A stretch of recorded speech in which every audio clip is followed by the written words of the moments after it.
ठीक है।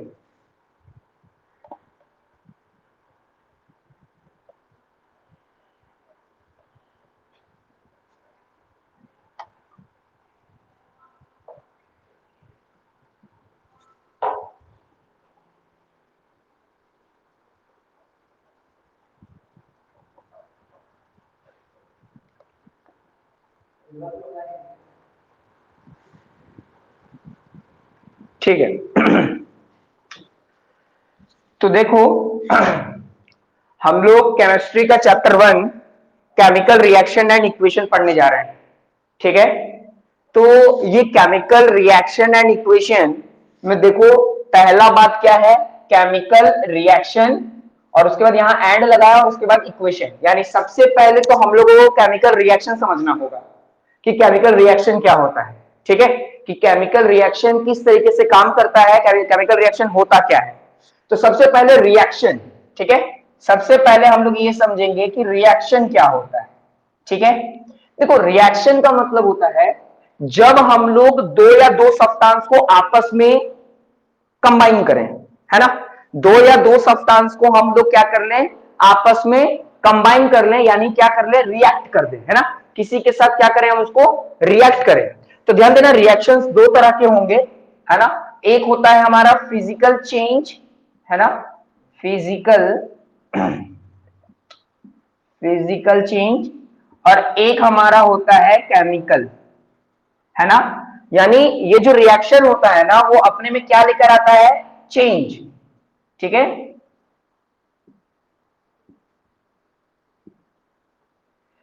Chemical reaction क्या करता है, किसी ना किसी तरह का लाता है चेंजेस, है ना, उसमें आता है बदलाव। अब किस तरह का बदलाव होता है उसको हम लोग रिएक्शन बोलते हैं। अब बदलाव दो तरह का हो सकता है, या तो वो होगा फिजिकल चेंज, ठीक है, फिजिकल चेंज, और या तो वो होगा केमिकल चेंज। दो तरीके का होगा, या तो फिजिकल चेंज होगा और या तो केमिकल चेंज होगा। ठीक है, तो बारी बारी से समझते हैं कि ये फिजिकल चेंज क्या होता है। देखो एक बात याद रखना, फिजिकल चेंज को कैसे समझाया जा सकता है। फिजिकल चेंज का मतलब क्या हुआ, जैसे एग्जांपल के तौर पर मान लो कि हम एक ग्लास ले लिए, है ना, एक शीशे का ग्लास ले लिए, ठीक है, ग्लास ले रहे हैं और ग्लास को मैं क्या करता हूं, फोड़ देता हूं, है ना, गिरा दिया, मैं तोड़ दिया उसको, है ना। तो जब उसको तोड़ा नहीं था, है ना, जब वो सही था, तब भी वो ग्लास था, है ना। लेकिन टूटने के बाद वो कांच का गिलास ही तो है, बस क्या हो गया है, दो भाग में आ चुका है, तीन भाग में आ चुका है ना। यानी पहले उसकी जो प्रॉपर्टी थी, क्या चीज की, कि पहले वो ग्लास का था, टूटने के बाद भी वो ग्लास का ही है, उसमें किसी तरह का चेंजेस नहीं आया, है ना, उसमें किसी तरह का चेंजेस नहीं आया, ऐसा बदलाव नहीं हुआ जो कि एक नया चीज मिल जाए। हमेशा याद रखना, फिजिकल चेंज में no new substance, no new substance are formed. ठीक है, फिजिकल चेंज में कभी भी नया सब्सटेंस नहीं बनता, लेकिन केमिकल चेंज में न्यू सब्सटेंस आर फॉर्म्ड।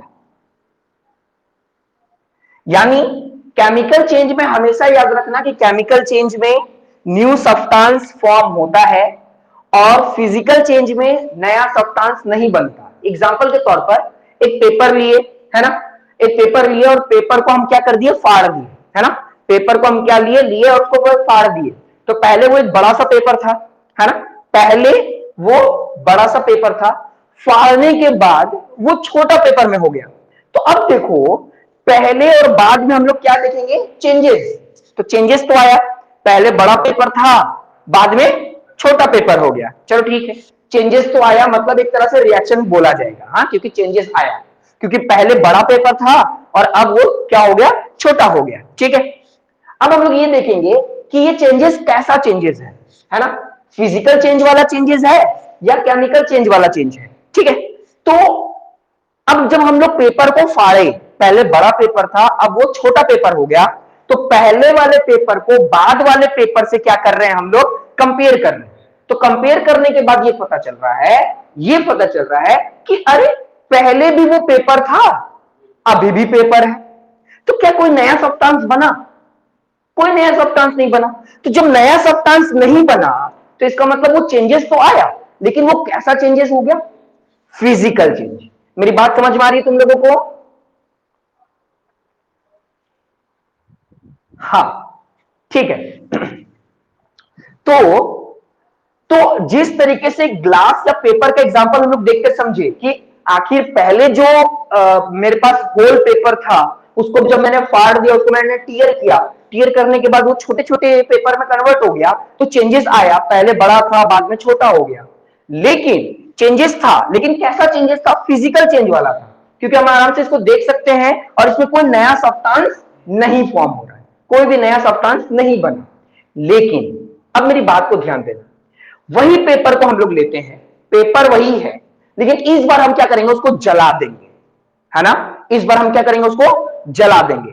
तो जब पेपर लिए और उसके बाद उसको जला दिए, ठीक है, तो पेपर लेकर उसको जलाए, तो जलाने के बाद एक काला कलर का सब्सटेंस मिला, है ना, राख मिला, जिसको हम लोग ऐश बोलते हैं, ठीक है, ऐश बोलो या राख बोलो।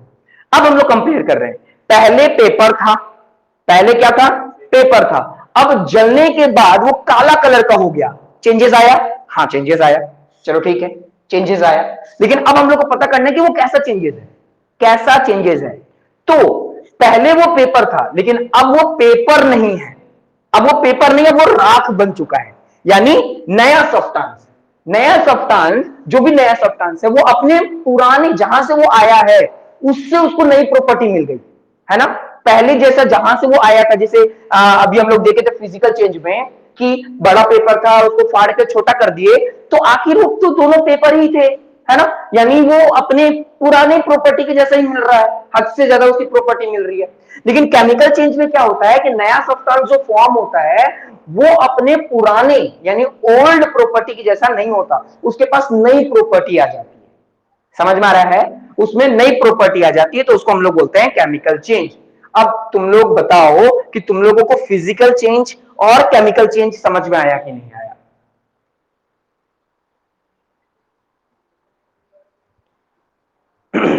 ठीक है, ठीक है।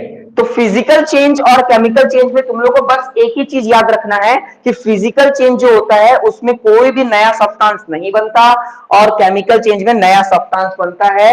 वो अपने जो भी ओरिजिन, जिस भी ओरिजिन से आ रहा है, जिस भी ओरिजिन से आ रहा है, उस ओरिजिन से उसके पास एक नई तरह की प्रॉपर्टी होती है, नई तरह की प्रॉपर्टी, नई तरह के फीचर्स उसको मिले होते हैं, उसको ही हम लोग क्या बोलते हैं? केमिकल चेंज कहते हैं। ठीक है, तो इस चीज को मैं रब कर देता हूं। अगर तुम लोग लिखना चाहते हो तो लिख सकते हो, ठीक है, वीडियो रिकॉर्डेड है और वहां से तुम लोग को मिल जाएगा, और चाहो तो उसका नोट्स तुम लोग बना लेना, ठीक है। यहाँ बुक था, अरे उसी को रख दी। तो देखो, हाँ बोलो।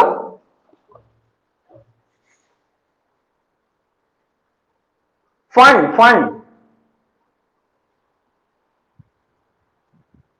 क्या? क्या चीज? क्या चीज? पान, पान का पत्ता, पान। हाँ हाँ,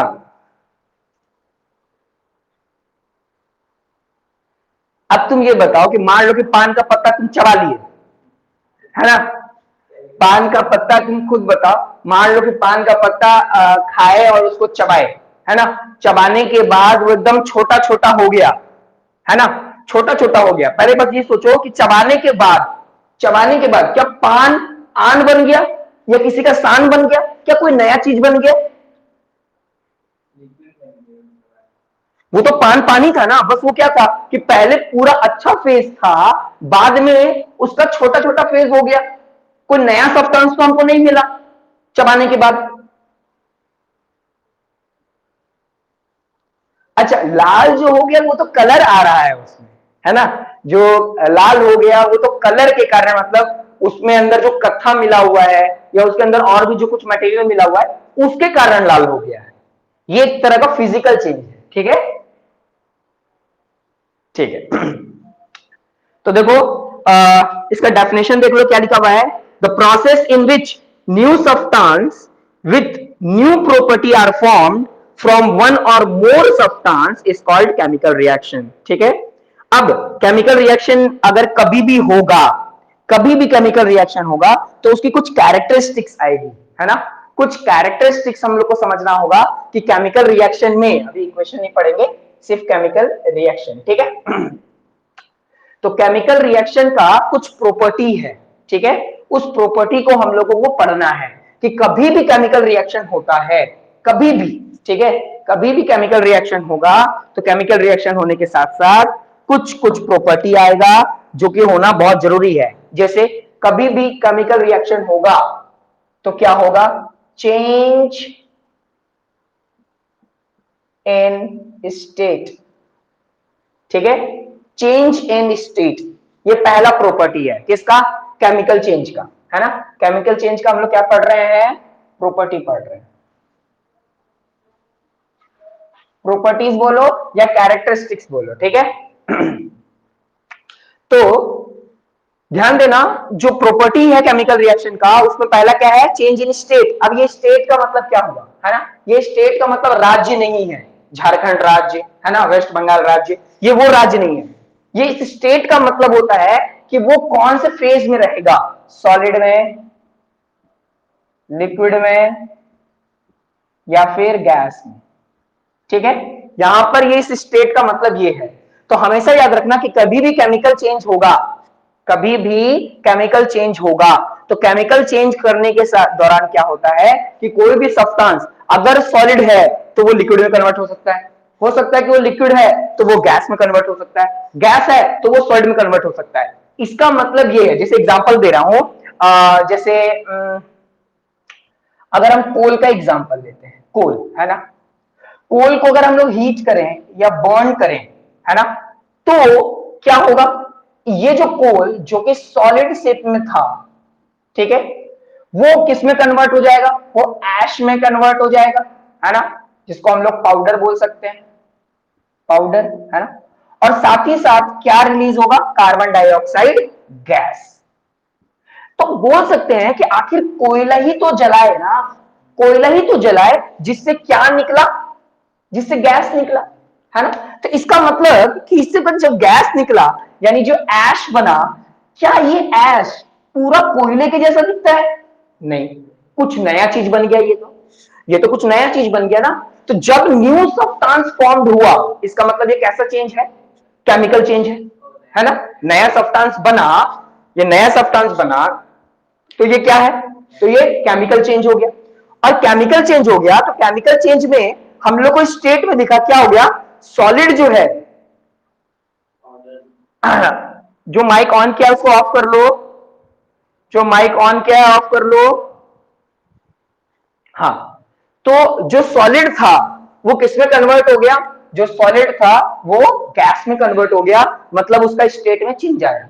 या कुछ और एग्जांपल देते हैं, जैसे कैंडल, ठीक है, कैंडल को देख लो, है ना। तो कैंडल को अगर हम लोग बर्न करते हैं, ठीक है, बर्न करते हैं, है ना, जो कैंडल वैक्स होता है ना, अगर इसको बर्न करते हैं तो ये क्या हो जाता है, ये लिक्विड में कन्वर्ट हो जाता है ना। और कुछ देर बाद क्या हो जाता है, वो गैस में कन्वर्ट हो जाता है। ये जो कैंडल होता है हमारा, ठीक है, इस तरीके से जो कैंडल होता है, ठीक है, तो क्या होता है जब इसको हम लोग जला देते हैं तो क्या होता है, ये पिघलता पिघलता पिघलता पिघलता इसके मटेरियल इधर में क्या हो जाते हैं, कम होने लग जाते हैं, छोटे होने लग जाते हैं, है ना। और इससे जो गैस निकल रहा होता है, यानी यही सॉलिड किस में कन्वर्ट हो जाता है, लिक्विड में या फिर गैस में। पहले लिक्विड में हो जाता है, देखना इसका कुछ पदार्थ पहले लिक्विड में कन्वर्ट होता है और उसके बाद वो किस में कन्वर्ट हो जाता है, गैस में। तो देखो इसका क्या हुआ, इसका जो स्टेट था, है ना, वो क्या हो गया, सॉलिड से गैस में कन्वर्ट हो गया। तो हम लोग देखते हैं कि कभी भी केमिकल रिएक्शन होगा, है ना, कभी भी केमिकल रिएक्शन होगा तो केमिकल रिएक्शन के दौरान, है ना, क्या होता है, चेंज इन स्टेट होता है ना। चेंज इन स्टेट का मतलब क्या होता है, चेंज इन स्टेट का मतलब होता है कि सॉलिड जो है वो गैस में कन्वर्ट हो सकता है या सॉलिड जो है वो लिक्विड में कन्वर्ट हो सकता है। मेरी बात तुम लोग को समझ में आ रही है? हाँ बोलो।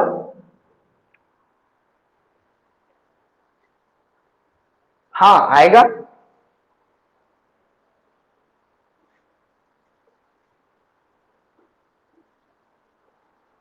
चलो नेक्स्ट पॉइंट देखते हैं। नेक्स्ट है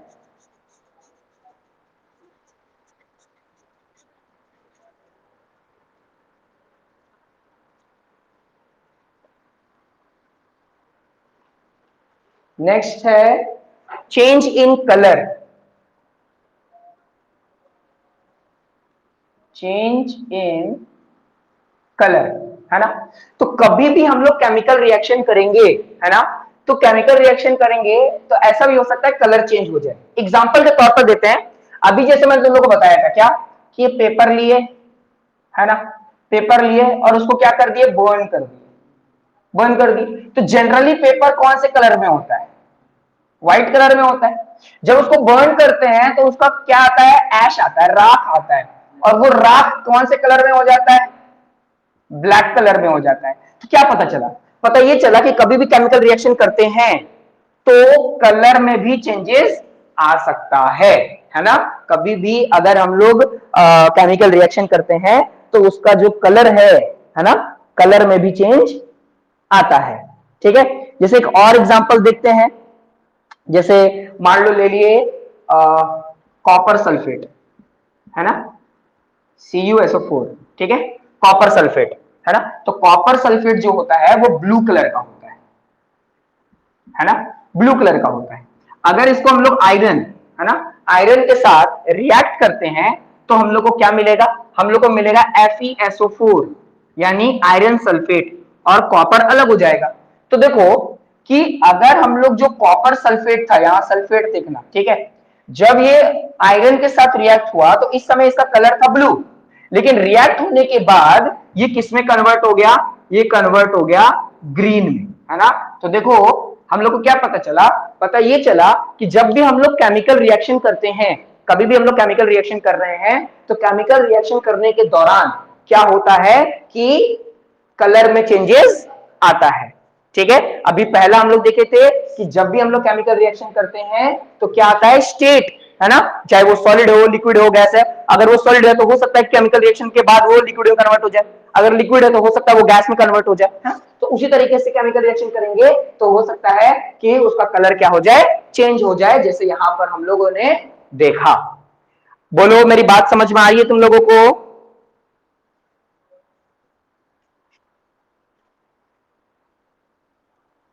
ठीक है। नेक्स्ट है चेंज इन टेम्परेचर। ठीक है, इसको मिटा देता हूं। Change in temperature. देखो इसका नोट्स जो है ना, मैंने तुम लोगों को ग्रुप में भी दे दिया है। ठीक है, ग्रुप में भी तुम लोगों को मिल गया होगा। और तुमको इस जो ऐप है ना, उस ऐप में तुम लोग लास्ट में जाओगे तो देखो स्टडी मटेरियल होगा। स्टडी मटेरियल पे जाओगे तो वहां पर देखना 3 ऑप्शन होगा। सबसे तीसरा ऑप्शन में जाओगे डॉक्यूमेंट वाले में, है ना, डॉक्यूमेंट वाले में, वहां पर इस चैप्टर का तुमको पूरा फर्स्ट चैप्टर का तुमको PDF मिल जाएगा, वहां से तुम लोग डाउनलोड कर लेना और जो मैं पढ़ा रहा हूं उसको तुम लोग देख लेना। ठीक है, तो अब हम लोग देखेंगे चेंज इन टेम्परेचर। ठीक है, तो देखो चेंज इन टेम्परेचर, ठीक है, तो टेम्परेचर में जैसे हम तुम लोगों को बताए थे कि नॉर्मल एग्जांपल तुम लोग देखना क्या होता है कि जब हम लोग क्या करें, है ना, जब हम लोग कैल्शियम ऑक्साइड को वाटर में रिएक्ट करें, है ना, जब भी हम लोग कैल्शियम ऑक्साइड को वाटर में रिएक्ट करते हैं तो कैल्शियम हाइड्रोक्साइड बनता है ना, क्या बनेगा, कैल्शियम हाइड्रोक्साइड, है ना। और साथ ही साथ क्या रिलीज होगा, साथ ही साथ हीट रिलीज होता है, हीट, है ना।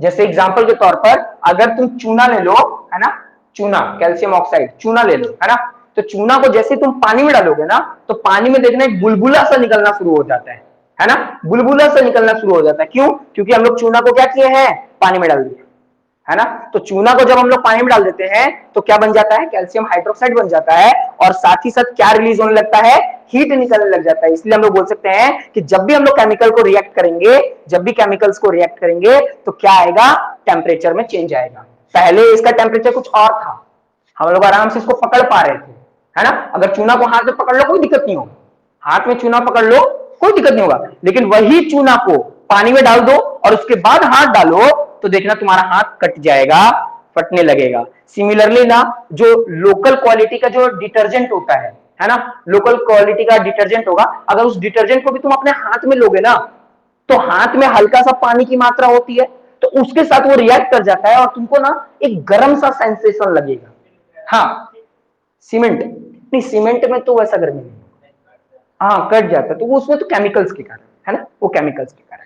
ठीक है, तो चेंज इन टेम्परेचर में क्या पता चला कि केमिकल रिएक्शन करते हैं तो क्या आता है, चेंज इन टेम्परेचर भी होता है, यानी हीट या तो इवॉल्व होगा या इन्वॉल्व होगा, या तो आएगा या तो जाएगा। अब बताओ ये वाला पॉइंट समझ में आया कि नहीं?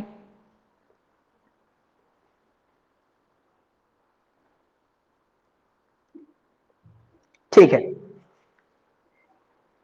ठीक है। अब नेक्स्ट क्या है, इवोल्यूशन ऑफ गैस। ठीक है,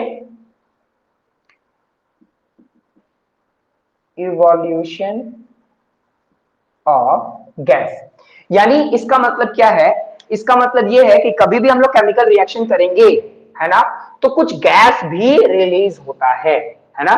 जब भी हम लोग केमिकल रिएक्शन करते हैं तो केमिकल रिएक्शन के दौरान क्या होता है, गैस निकलता है। जैसे अगर हम लोग जिंक ले लें, है ना, अगर उसमें HCl मिला दें, जिंक में अगर HCl मिला दें तो क्या बन जाएगा, gas zinc chloride plus hydrogen gas release होगा, है ना, हाइड्रोजन गैस रिलीज होगा। ये कुछ एग्जांपल देते हैं, तुम लोग ब्रेड देखना, है ना, ब्रेड में ना छोटे छोटे छेद होते हैं, है ना, अगर ब्रेड देखो तो ब्रेड में छोटे छोटे छेद होंगे, या फिर अगर देखना तुम लोग घर में इडली या डोसा बनता होगा तो इडली या डोसा को उसको अगर थोड़ा सा तोड़ोगे, है ना, तो देखना उसमें छोटे छोटे छेद होते हैं। क्यों होते हैं, क्योंकि उसके अंदर केमिकल रिएक्शंस होते हैं। तो केमिकल रिएक्शंस के कारण वो जो छोटे छोटे छेद हैं, या ब्रेड में जो छोटा छोटा छेद दिख रहा है उसके अंदर हाइड्रोजन गैस या अलग अलग तरह के गैस क्या होते हैं, उसमें से रिलीज होते हैं, है ना, कार्बन डाइऑक्साइड गैस रिलीज होते हैं। जैसे मान लो कि ये हमारे पास ब्रेड था, है ना, मान लो ये इतना इतना ऐसा पतला हमारा ब्रेड था असलियत में, है ना, लेकिन क्या हुआ कि जब रिएक्शन हुआ तो छोटे छोटे गैस, ये छोटे छोटे गैस क्या हुए, इसको फुला दिए, है ना, इतना बड़ा बना दिए, है ना। तो इसके कारण क्या हुआ कि इसका जो जगह है वो बड़ा हो गया, है ना, ये फ्लफी हो गया, है ना, बढ़ गया। तो ये जो छोटा छोटा हम लोग को जो छेद दिखता है कहां पर, ब्रेड में या फिर हम लोग बोले इडली डोसा में, तो ये जो छोटा छोटा हम लोग को जो वहां पर छोटे छोटे छेद दिख रहा है, कहीं कहीं बड़ा बड़ा छेद भी दिख जाता है अचानक से, कहीं बड़ा छेद, तो इसका मतलब वहां पर ज्यादा कार्बन डाइऑक्साइड निकला, है ना, वहां पर बहुत ज्यादा मात्रा में इवोल्यूशन ऑफ क्या हुआ, गैस हुआ, यानी उसके अंदर भी क्या होता है, केमिकल चेंज होता है। बोलो समझ में आया तुम लोगों को?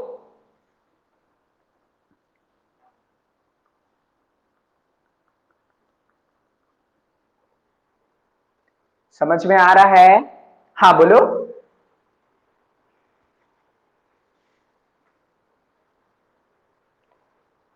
वो देखो कभी भी ये मत सोचो, ये तो अभी हम बैलेंस नहीं कर रहे हैं, ये तो हम लोग को बैलेंस करना पड़ता है, ठीक है, ये, हाँ बोलो। ये देखो यहां पर जब हम लोग रिएक्ट किए तो यहाँ गिब्स है ना, तो गिब्स में हम लोग कोई ना कोई मटेरियल यहां पर रखते हैं जिसको हम लोग कैटलिस्ट बोलते हैं, कैटलिस्ट, है ना, तो हम लोग कैटलिस्ट बोलते हैं। इस कैटलिस्ट में हो सकता है कि कैटलिस्ट मेरा H2SO4 हो जाए, है ना, हो सकता है मेरा पैलेडियम हो जाए, है ना, या हो सकता है कि मेरा कोई दूसरा और कोई मटेरियल हो जाए, है ना, जैसे कैल्शियम हो जाए, समझ में आ रहा है। तो कोई भी हम लोग यहाँ पर कैटलिस्ट फॉर्म करते यूज लेते हैं इन लोगों को रिएक्ट करने के कारण। तो हो सकता है कि ये वाला हाइड्रोजन इसके साथ मिलकर के यहाँ पर हाइड्रोजन बना लिया। समझ में आया?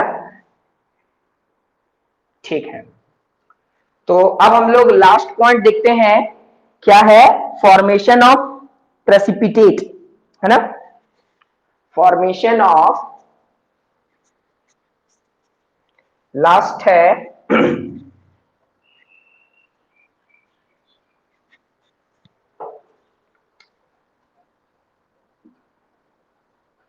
फॉर्मेशन ऑफ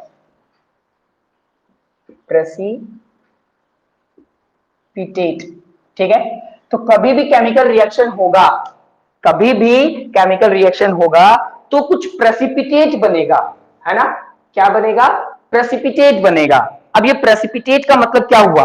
प्रेसिपिटेट का मतलब हुआ, जैसे अगर हम लोग लेड नाइट्रेट ले लें, है ना, लेड नाइट्रेट यानी PbNO2 टू होल थ्राइस भी ले सकते हैं, और उसको रिएक्ट करें किसके साथ, है ना, पोटासियम आयोडाइड के साथ।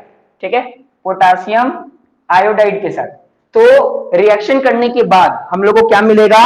हम लोग को मिलेगा लेड आयोडाइड। ठीक है, लेड आयोडाइड PbI। ठीक है, और साथ ही साथ रिलीज होगा पोटासियम नाइट्रेट, पोटासियम नाइट्रेट। ठीक है, तो इसमें क्या दिख रहा है? इसमें यह दिख रहा है कि ये जो पोटासियम आयोडाइड है ना, ये येलो कलर का PPT, है ना, येलो कलर का प्रेसिपिटेट बनाएगा, प्रेसिपिटेट। अब ये प्रेसिपिटेट का मतलब क्या होता है? प्रेसिपिटेट का मतलब होता है जब भी कोई मटेरियल, है ना, कभी भी केमिकल रिएक्शन होता है तो केमिकल रिएक्शन होने के बाद जब वो किसी चीज का प्रेसिपिटेट बना रहा है, प्रेसिपिटेट का मतलब हुआ कि उसको अगर हम पानी में डिसॉल्व कर रहे हैं, क्या बोल रहे हो? तुम जूम कर रही हो क्या?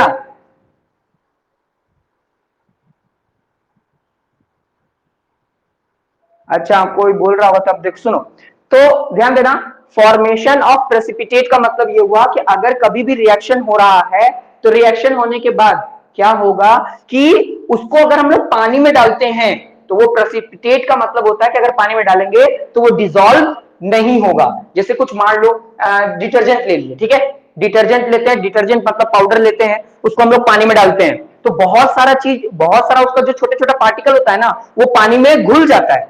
लेकिन बहुत सारा ऐसा है जो उस पानी में ना घुल करके नीचे आकर जम जाता है ना। तो नीचे आकर जो जम गया, जो बोल सकते हैं जो पानी में नहीं घुला पूरी तरीके से, तो वही क्या बन गया? वो बन गया प्रेसिपिटेट, है ना। वो क्या बन गया? प्रेसिपिटेट बन गया। यानी प्रेसिपिटेट का मतलब होता है ऐसा इनसॉल्युबल पार्टिकल, है ना, इनसॉल्युबल पार्टिकल। इस प्रेसिपिटेट का मतलब क्या होता है? इनसॉल्युबल पार्टिकल, मतलब ऐसा पार्टिकल जो पानी में डिसॉल्व ना हो, उसी को हम लोग क्या बोल देते हैं? प्रेसिपिटेट बोलते हैं। तो क्या समझ में आया प्रॉपर्टी ऑफ केमिकल चेंज में, है ना। केमिकल रिएक्शन में सबसे पहला कि चेंज इन स्टेट हो सकता है, दूसरा चेंज इन कलर हो सकता है, तीसरा चेंज इन टेम्परेचर हो सकता है, चौथा चेंज इन या इवोल्यूशन ऑफ गैस हो सकता है, और लास्ट क्या है? फॉर्मेशन ऑफ प्रेसिपिटेट हो सकता है। तो इस तरह से आज के क्लास में हम लोगों ने क्या पढ़ा? Property of chemical reaction. तुम लोगों को नोट्स दे दिया गया है, इस नोट्स को तुम लोग क्या करोगे? रिवाइज करोगे, और किसी भी तरह का डाउट होगा तो नेक्स्ट क्लास में जो भी डाउट होगा उसको हम लोग क्लियर करेंगे। ठीक है ना। तो आज की क्लास इतना ही है, मिलते हैं नेक्स्ट क्लास में। Okay, bye.